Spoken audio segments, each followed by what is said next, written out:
me. I just want to show my friend Jack my outfit. So please get out of it. This is just for him. He wants to see how my body looks. So this is the front.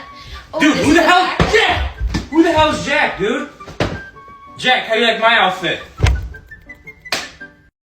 I was at court for jury duty and this guy was facing a double murder. The judge said you are charged for beating your wife to death with a shovel. And a voice from the back of the courtroom yells, "You bastard." The judge continued, "You are also charged for beating your daughter to death with a shovel." And again, you hear the voice in the back of the courtroom yell, "You bastard." This time, the judge stops and he looks at the man in the back of the courtroom. He said, "I understand your anger and frustration, but I can't have any more of these outbursts or I will charge you with contempt. Do we have a problem?" Now, the guy in the back of the courtroom stands up. He said, "For 15 years, I lived next to that bastard, and every time I asked for a fucking shovel, he said he didn't have one." You might recognize this photo as a promotional still for John Singleton's film Boys in the Hood. But do you know how Lawrence Fishburne ended up in the film in the first place? What if I told you it was because of Paul Reubens, Pee Wee Herman? Yes, Pee Wee Herman. Pee Wee's Playhouse was an incredibly successful children's show that ran for 5 seasons on CBS starting in 1986. And it also had an incredibly diverse cast, including this guy. Recognize him now? How about now? That's right, William Marshall and S. Apatha Merkerson, Vic Trevino, and Roland Rodriguez. And it wasn't just the cast, the crew was pretty diverse too, including John Singleton, who was just starting out in the industry as a PA on Pee Wee's Playhouse. While working on Pee Wee's Playhouse, John Singleton was also working on a script, which would end up being Boys in the Hood. He would talk about it non-stop with his coworkers, including Lawrence Fishburne. He wanted Lawrence Fishburne to read it. Lawrence Fishburne wanted to be in the picture, and the rest is history. If you're a fan of Pee Wee Herman, check out this book I wrote, Inside Pee Wee's Playhouse. I think you'll love it enough to marry it.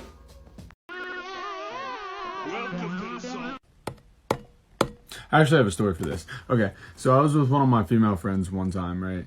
And she was on the phone with this guy. They were talking for a little bit, and she was like, "Oh, you know, I'm on my period. I don't feel good." I expected him, you know, to be a gentleman, of course, and be like, "Do you need anything? Do you want a massage? Do you want food? Do you want a heating pad? You know, anything like that?" And you know what he said? You know what he said. He was like, "Your mouth still works." How is that the first thing you say when a female tells you that she's in pain? She's bleeding. She's having cramps that can make her throw up because they hurt so fucking bad. And the first thing you're gonna say, motherfucker, is your mouth works. You know what? I oughta. Celebrity backstories you may not know. This celebrity got his big break by getting drunk at a party. He got hammered at an industry party and started yelling at people. But because he did it while wearing women's sunglasses, which he had stolen from a fellow partygoer, a producer confused his ordinary belligerence with that of a special belligerence of a budding celebrity and offered him a role in a play. This eventually led to him landing his first film role and even a gig as a model for Prada. The Prada gig only lasted a week when he used a very expensive garment to wipe up a spilled beverage. He then went on to model for Gap and Levi and other companies, until he was hit by an 18-wheeler and thrown through the windshield of his car. He had a titanium eye socket implanted in his skull and 4 screws in his nose. After that, he landed a TV gig that most people know him for today, although he still models occasionally. Who is this celebrity? Norman Reedus. Jackie, don't call me that. Anyways, so I was just at Starbucks witnessing this lady be a full-on Karen because she wanted an iced coffee minus the ice. And I was like, minus the ice? Are you an only child? And she was like, yes. And then I was like, well, you're probably still not your mom's favorite. Anyways, then I got free coffee because I told her that some gene pools just need a little chlorine.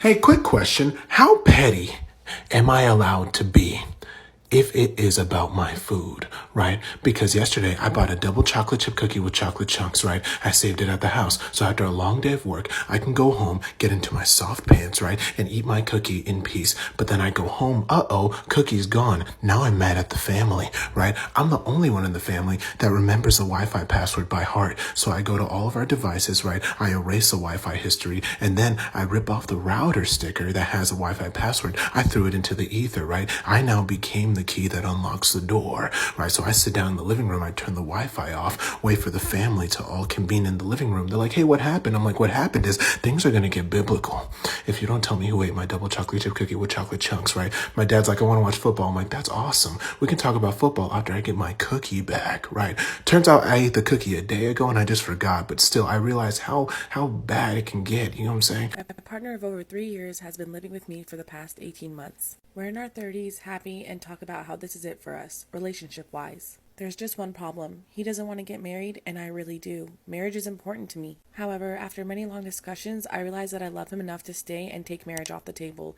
even though I really want it. Now here's the issue. I got paperwork for my insurance a few days ago, and I made a joke about how my parents are going to be really comfortable if I die, especially in an accident, because of my insurance policies and the added accidental death insurance I have. My boyfriend and I got to talking, and he mentioned how I should really change my beneficiary to him. I said no, absolutely not. I told him I would never make anyone who isn't blood or legal family my beneficiary. I said I would add him in the future if one day he decided he wanted to get married, but as it stands now, my insurance will remain as is. I also told him I wouldn't add him to the title of my house without marriage because I bought it before we got together and I own it. Now he thinks that I'm an asshole for holding marriage as a bargaining chip. We don't have to get married, but I'm not comfortable tying my finances to him without it. I had a patient and she saw my shirt. She said, I like your shirt. I said, oh, thank you. She said, oh my goodness, those are pineapples, aren't they? I said, yes, they are pineapples. And she said, I'm allergic to pineapples. And I thought, do I ever get a break? I don't. And then I asked her, what do you want to be when you grow up? And she said, I want to be a doctor. And I thought, don't. But why do you want to be a doctor, sweetie? And she said, deadpan, just nothing. And said, needles. And I had to step back and we clarified. She said it's because she likes to hurt people. So that was that. And then I had another patient later on. She's a 3-year-old who I had to just run through the review of systems, just any symptoms that she's having. So I said, does your stomach hurt, sweetie? She said, yeah. I said, okay. Does it hurt to breathe? She said, yeah. I said, do you have a headache? She said, yeah. And I thought, okay. I said, do your legs hurt? She said, yeah. And I said, okay, I'm picking up. Does your back hurt? She said, yeah. And I said, okay. Does everything hurt? She said, yeah. And I said, all right. Does nothing hurt? And she said, no. And I went, and she stared at me like, Dad! what's up, buddy? There's a demon under my bed! No, there's not. Would it make you feel better if I checked? Mm-hmm. Alright. Oh, hey, Frank. Brian? What's up, dude? Yo, I haven't seen you since I was like 10, dude. You still working for the big man downstairs, I see. You know me, man. Listen, you mind laying off my son up there? He's a little bit of a puss. Oh, that's kind of cute. I like that. You call him your son. Yeah, he's the mailman's kid. You didn't know that? What do you mean? Yeah, dude, I was actually there. I was waiting for your daughter to come to sleep so I could scare her. But instead, I got Mrs. Mones-a-lot and Mailman Steve making a paperboy right above me. All right, man. All right, man. Yep, nothing there, you're good. Are you sure? Hey, Billy, you want to play Naked Twister? Am I the asshole for buying my cousin's dream car to prove a point? I, 26-year-old female, work a corporate job at a major fast food chain. I won't say the exact title, but I don't work at an office and spend most of my time visiting and coaching stores and associates. Because of this, my family seems to be under the impression that my job is a loser job, despite me making well over $150,000 a year. I think this perception is exasperated by the fact that I'm a frugal person who doesn't tend to surround myself with expensive things. My cousin, 34-year-old male, is a physics professor at a nearby state university and has done very little to hide the fact that he looks down on my job. From what I understand, we make similar money, but he's still paying off his doctorate degree.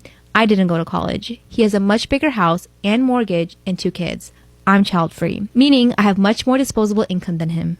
For nearly 2 years, he's been talking about how he really wants a Tesla Model X and how he's slowly saving money for it. He'll joke about how much he wants it by describing how he sees it in his dreams in exquisite detail. Well, several months back while we were at my aunt's birthday party, my cousin made yet another backhanded joke about when I get a real job and make real money, and it was like the straw that broke the camel's back. I was so beyond done. I went back home immediately after the party and ordered a Tesla Model X for myself, exactly to the specifications he has described. So, a couple of weeks ago, I picked up my car and brought it home. I didn't tell a single soul in my family I bought it. But yesterday, I had plans to pick up my cousin's older son to babysit, and I knew it was finally time. I rolled up to my cousin's house in my shiny new Tesla that I washed and polished just that morning specifically for this meetup. Needless to say, cousin was pissed. He asked me all about it with strained enthusiasm and got visibly more angry the more he noticed it was just like the one he wanted. So, in what I would assume was retaliation, he tried to make a comment about, wow, it must have been an adventure and a half to find a bank willing to give you a loan like this. I laughed him off and casually told him I wouldn't know since I paid in cash, which is true. He questioned me, so I pulled up a picture on my phone of the title with my name on it.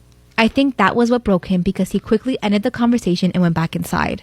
But now I've been getting messages from his siblings saying how I'm a petty bitch. Even my mom said that she thought he was an ass, but I shouldn't have escalated just because I could. And while I adore my new car, getting back on my cousin wasn't as satisfying as I thought I'd be. So I'm really beginning to wonder if I am the asshole here. Am I? Guys, creepy story time. So this actually happened last night. My son came into my room like around 3 in the morning and he said, "Hey mom, come into my room to sleep with me." Now I found this a little odd because usually like if he wants company, like he'll come into my room and then he'll just snuggle into my bed. But this time he said, "Come to my room." So I don't know why I didn't think twice. I grabbed my pillow, I grabbed my blanket and I went into his room and I laid down on the bed. Now I fell asleep fairly quickly because, you know, it's 3 in the morning. But like around 3:15, I hear, my heart is beating so fast.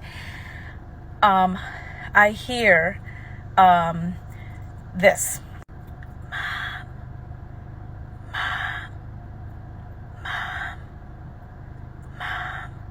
So I keep hearing it and I fully wake up and I keep hearing it and I'm awake. So I turn to him and I'm looking at him, right? And I'm like, and I see that his lips are closed and I keep hearing, "Mom, Mom." And I'm looking at his lips and I'm like, am I sleeping? So I'm like fully awake. So now I'm sitting up and I'm hearing, "Mom, Mom."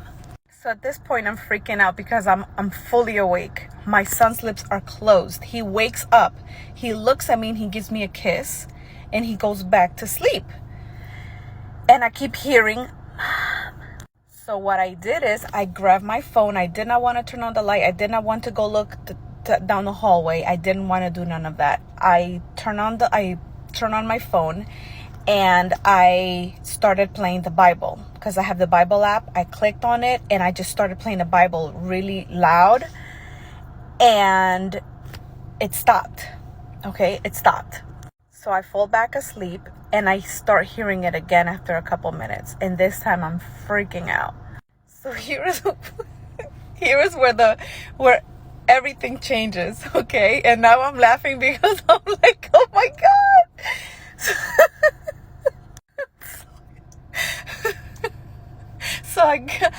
So I hear my mom. Oh, I'm gonna run out of time. Okay. So I hear my mom snoring. I hear my mom snoring and she's like,